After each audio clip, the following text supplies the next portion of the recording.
Hello, hello, is this thing on? Before we begin, I would like to give a most sincere thank you to Earthworks Audio in sending me their new Ethos microphone. Designed for broadcast and podcasting, this is the first episode in my using it, and I must say, it is simply divine. I hope you agree. If you are a podcaster or a producer, I highly recommend this Ethos microphone. It is quite lovely. Thank you, Earthworks. Now, on to the show. 2 weeks ago, I asked you to let go of all of your New Year's resolutions and simply just focus on loving yourself. So, just a little checking in here. How is that going for you?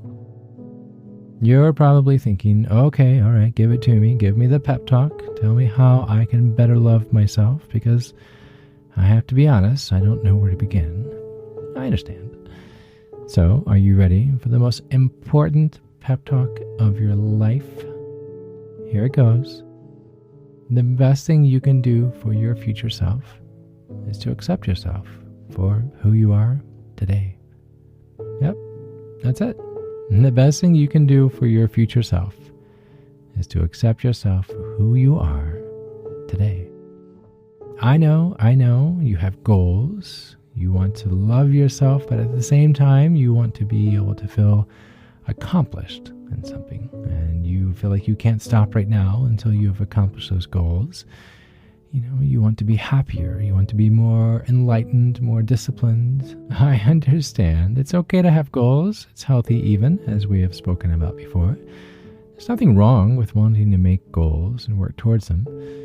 When used in the right way, they can make your life feel more meaningful, more fulfilling. But I wonder if there's a way to do that while still accepting the way things are now, the way you are now.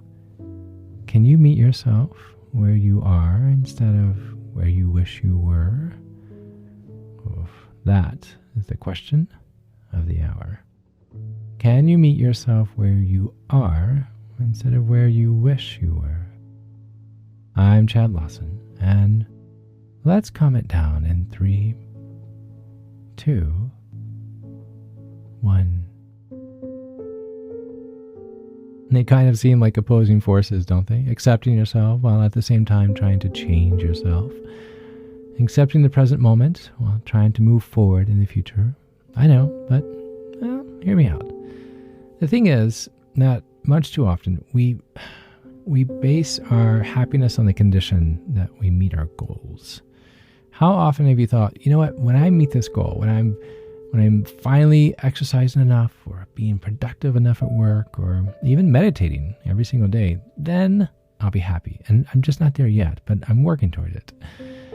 Everything will change when you meet this goal, you think. And after I've met this goal, then I'll be able to enjoy life. That's when things really starts. But think about this. Life doesn't happen in an imaginary future when you're perfect and you've met all of your goals. Life is already happening right now. Right this very moment, while you're busy working towards that next goal and the next and the next. Life is just, it's happening. It's passing you by one day at a time. Life doesn't wait for you to be skinny enough.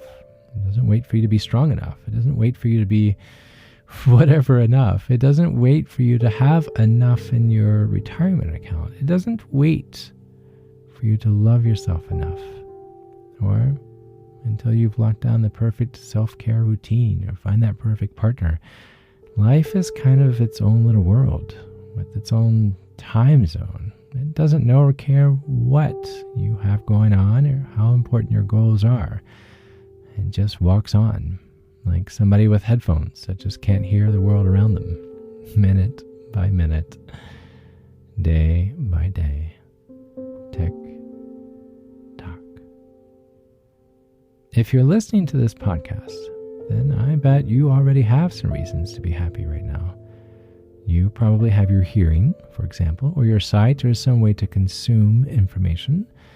You have some sort of access to technology, obviously. you're alive, unless there are some zombies or ghosts out there listening, which if so, please let me know. That would be fantastic. I would super be interested in hearing from you.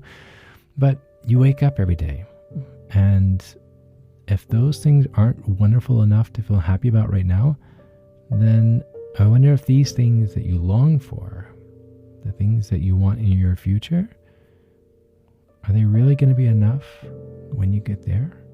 When you have those things? And the other thing is, you can't shame or scare anyone into changing, not even yourself. I once heard someone say, people can only change when they are accepted for who they are now. I'm going to say that one more time. People can only change when they're accepted for who they are now. Does that go for you? Can you let go of this idea that your life will only be worthwhile once you've reached this ideal version of it? Can you stop trying to shame or scare yourself into accomplishing your goals? Can you see the truth that you are already surrounded by things that are enough to live for? Can you meet yourself with gentleness where you are? You aren't at war with yourself, and your goals don't have to be about beating yourself up into submission. They don't have to be about becoming a so-called better version of yourself, no matter what the cost. And you don't need to postpone happiness until you've gotten there, wherever there might be. This goes for any goal, including the ones that sound gentle, like loving yourself or making sure that you're even resting enough. We think we can't start living until we're happy enough or healthy enough or successful enough. So we put pressure on ourselves to finally be ready to live. And while we're waiting, life goes on, passing by. I'd like to do a quick little exercise. We're going to practice meeting yourself where you are right now. And we're going to celebrate all of the abundance that's already here. If you'd like, you can take out a piece of paper, or you can do this in your head, totally up to you. But think about your life, the way it is right now, this very moment. What do you usually do on a day-to-day basis? Who do you see? Where do you spend most of your time? A lot of different feelings may be coming up for you right now. Some of you might feel happiness and gratitude. Others, you may feel frustration or even some despair. You want so badly for things to be different, and that's okay. Anything you feel is okay. There's no wrong answer with this. But here's the hard part. Can you nurture a sense of acceptance for the person you are right now? Acceptance doesn't have to mean you're crazy about it. Let's just be honest. It's okay to have goals for yourself and you want to challenge some things, but acceptance, well, there's a difference. There's a difference between saying there are things I want to work on, and then also saying there are things I want to work on and I'll never be happy until they happen. This life you're living, it's your life. It's your one precious, messy, beautiful life. And you can't pause it. What are the things that you already have that make your life great right now, this present moment? What are the things that make this life worth living? I'd like for you to repeat this after me, okay? Let's close our eyes. You ready? I am worthwhile just as I am. I am worthwhile just as I am.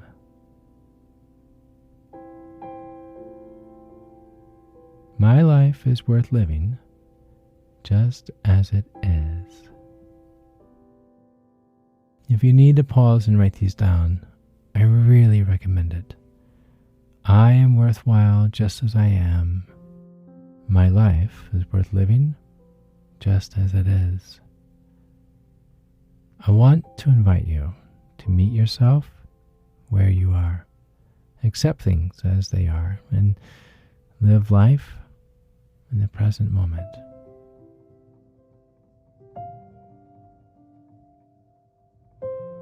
Accept yourself as you are, even if you aren't yet the peaceful, enlightened, self-loving person you want to be. You're working towards it.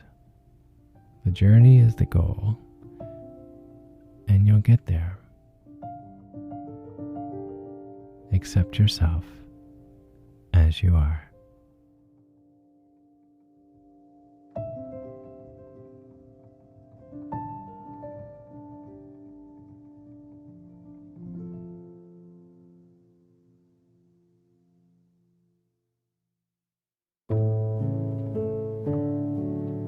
To find more episodes of Calm It Down, hear the musical playlist from today's episode, or simply wanting to know where to send chocolate chip cookies, visit calmitdownpodcast.com.